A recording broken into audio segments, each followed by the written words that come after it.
Today we have the Tamiya 148 scale stern shoots 3 ausf.g assault gun. It's not necessarily, this isn't a new release. This is just a box opening. There's a really good review of it on Purse Military Modeling site. I think it came out in about 2007. But here's a side panel. Of course, the metal hull.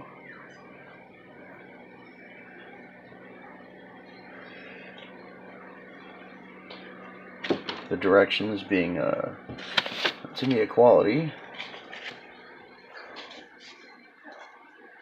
Focus in there. English and several other languages. Recommended tools at the bottom.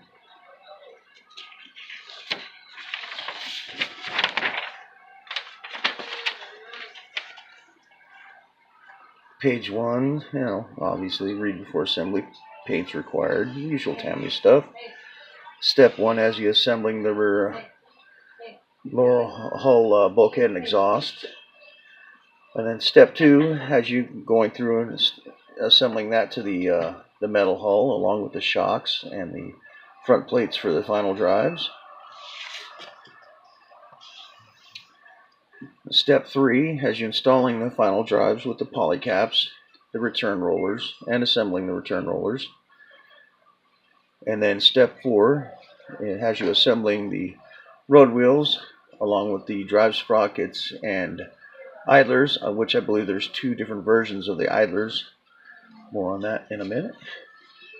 Step 5 has you assembling all the road wheels, drive sprockets, and idler wheels to the lower hull. Then step 6 has you assembling the tracks, which are length and length and come with the sag, give it the little realism, which is nice.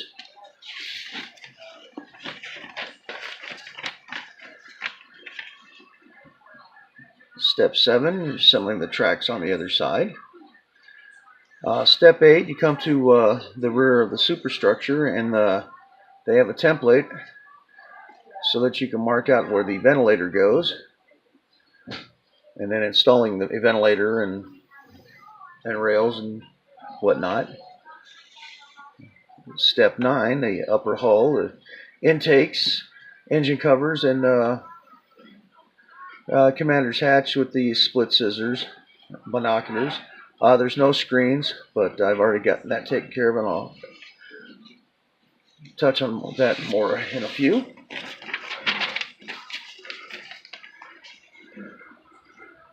Well, step 10 has you building the gun mount, poly-capped. I understand it's a fairly tight fit. And then step 11 has you installing the mount along with the step in which the commander figure sits on, and the commander figure if you so wish to do so, and the rear grille. Step 12 has you installing the upper hull to the lower hull with the screws provided by Tamiya.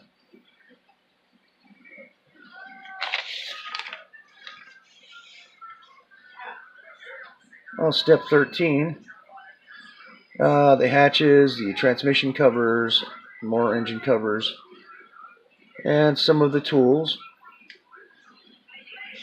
And step 14 has you building the jack, the gun shield with the MG34, and spare road wheels.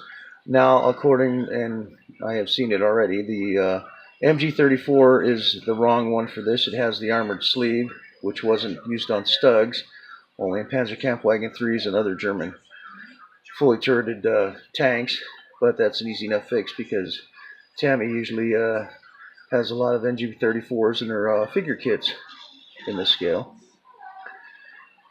Step 15 is installing the road wheels and the final building the cables and some of the final stuff.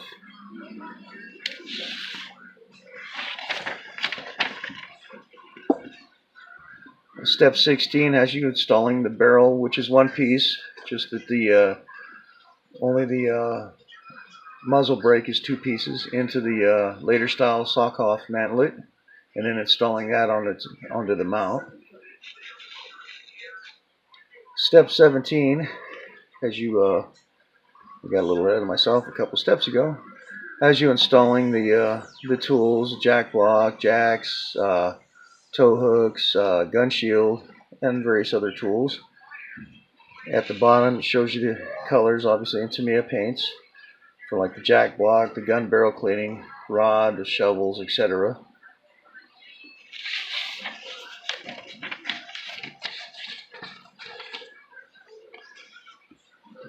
And then finally, they show in step 18 installing the shirts and mounts and the shirts in itself, which I believe is the early style. And then below that, you have all the various diorama goodies from Tamiya, painting and applying decal directions.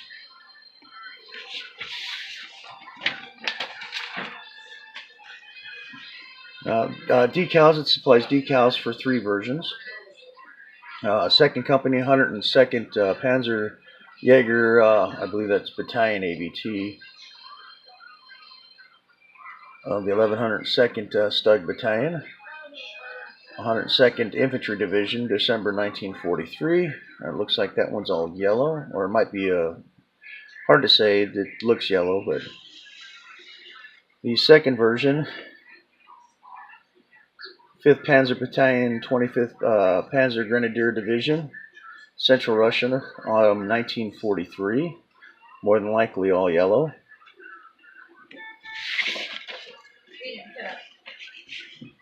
And then finally the third version, 5th Panzer Battalion, 25th Panzer Grenadier Division, Central Russia, autumn 1943. Basically the same unit as the one before.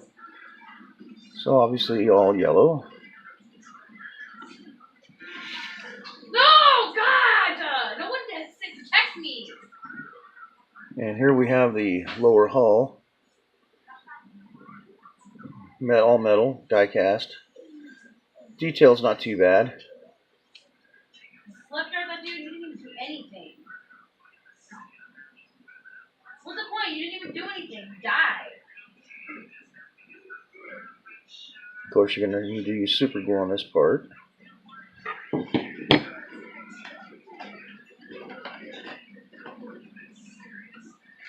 Then we have the 2 A sprues. Sorry, my custom camera mount here. With the drive sprockets, 2 different types of idler wheels, road wheels, some of the hatches, shocks, the Lincoln length tracks. As you can see here, the top run has a sag in it already, which is a nice touch. And as usual, you do have 2 A sprues within a Tamiya kit.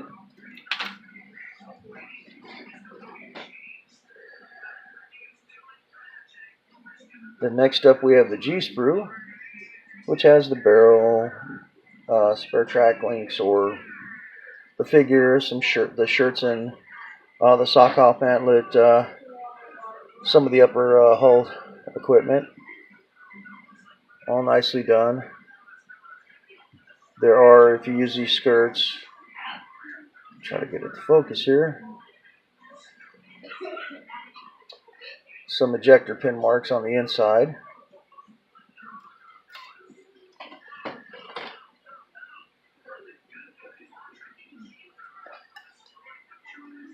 And then we have the E sprue. If I can get it to focus.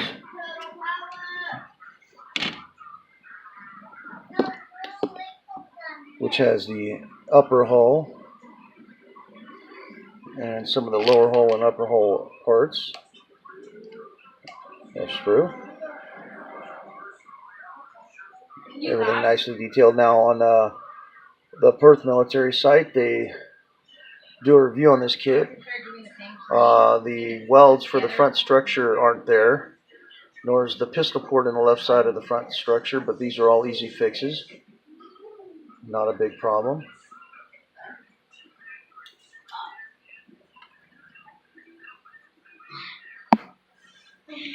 And here we have the U sprue with the tools, spare track links, extinguisher. Again, everything nicely molded.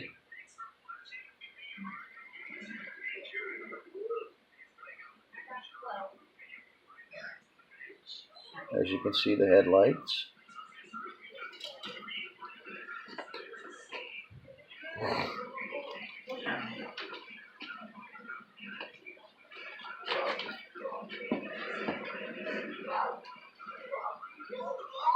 And of course, you get the string to use for your cables. Plenty there.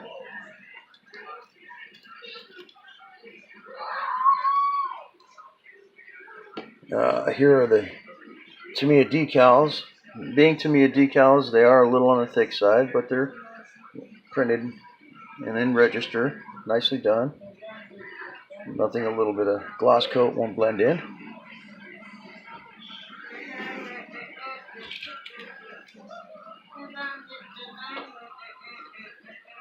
Now, besides the kit itself, I already have the Legends stowage kit for it in resin, gray resin.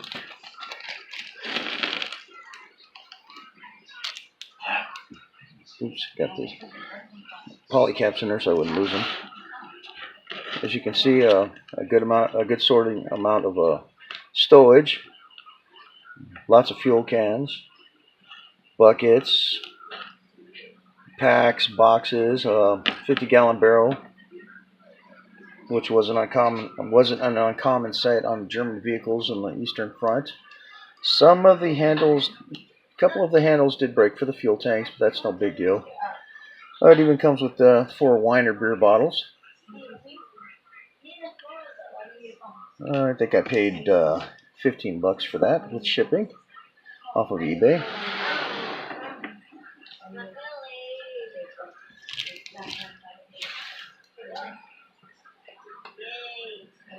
And also it comes with the photo etch, including the screens for the intakes, and shirts and mounts in brass. Nicely done, fairly thin, fairly flexible. Nothing, if you need to anneal it, then that'll help too.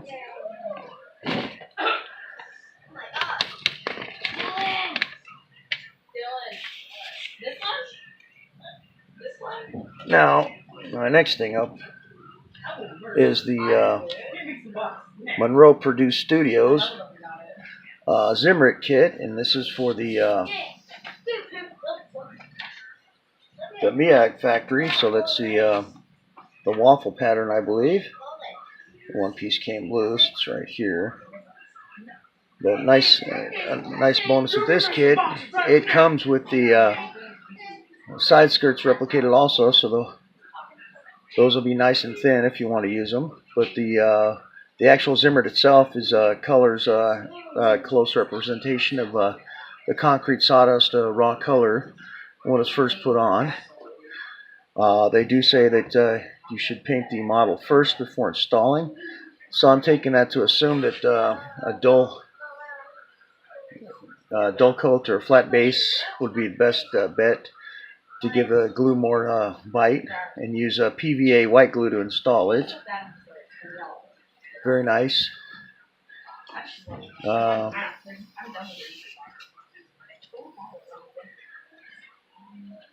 Comes showing it installed on the vehicle itself. That's been primered.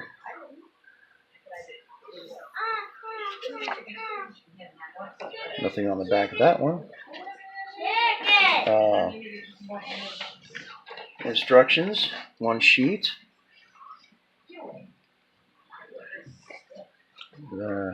Tools needed, about the paper, process, recommended assembly sequence,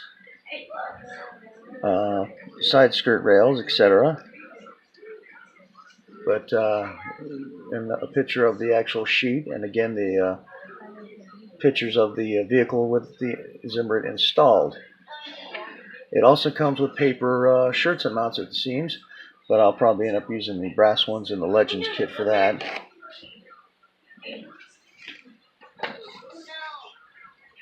And then finally, one of their cards.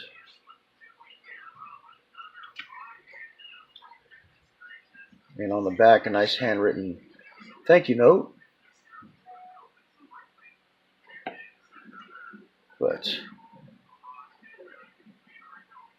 there you have the monroepurdue.com. And they carry paper Zimmer kits for a lot of vehicles. They also carry some 48 scale diorama items, I believe.